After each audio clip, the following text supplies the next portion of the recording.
يعني كم نعيش في هذه الدنيا؟ كم سنعيش؟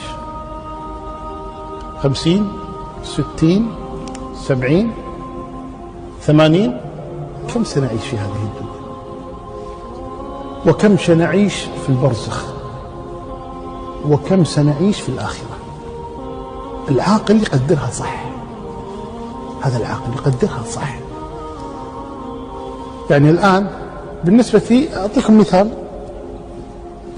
احنا الآن 1437 صح؟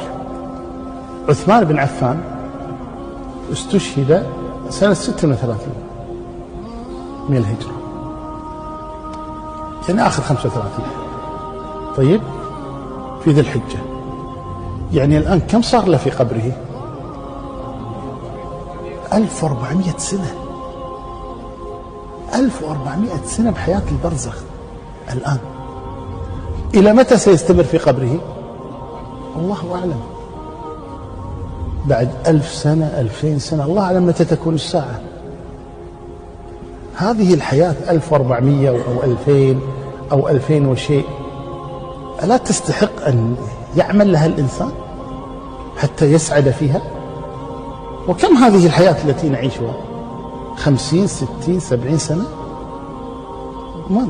شيل منها 10 سنوات طفولة، شيل منها 10 سنوات مرض، شيل منها 20 سنة نوم. شيل الدنيا هذه اللي يترك كل شيء لأجلها.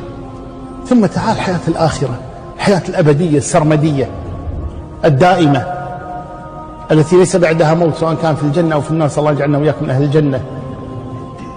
ألا تستحق أن يعمل لها الإنسان ويجتهد لها بدل هذه الحياة التافهة؟